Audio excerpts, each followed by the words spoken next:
Most people burn out or crash during a crisis because they only have one gear. When things are going great, they run at full speed. But the moment an open variable hits, a financial hit, a broken relationship, a season of heavy anxiety, they try to use that exact same manic energy to fight the dark.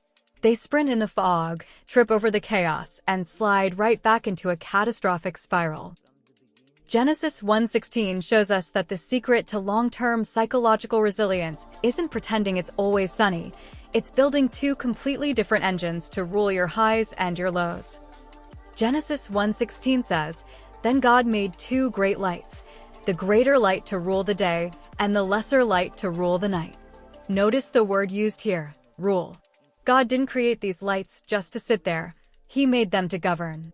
And he built two distinct systems because he knew that the terrain of the day requires a totally different operational protocol than the terrain of the night. This is the ultimate shift to organized response capacity.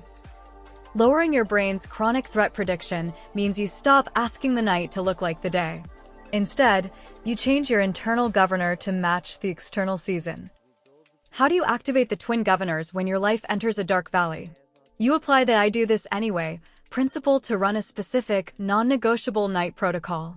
You stop trying to manufacture massive external victories in the dark, and you shift your focus entirely to internal preservation. You actively switch between your two governors. When you are in the day, high energy, clear vision, you execute aggressively, scale your business, and maximize the momentum anyway.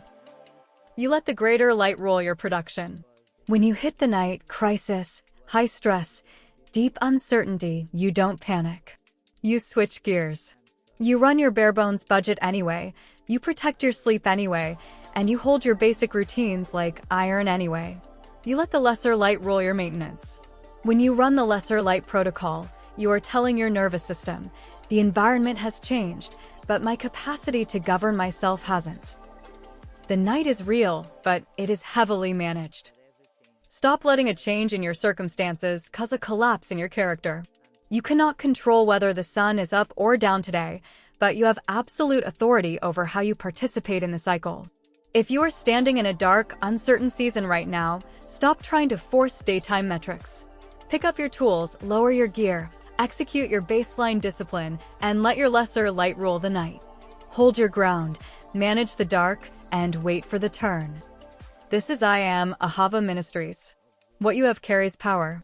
A like, a subscribe, or a comment of encouragement. Peace and see you in the next message.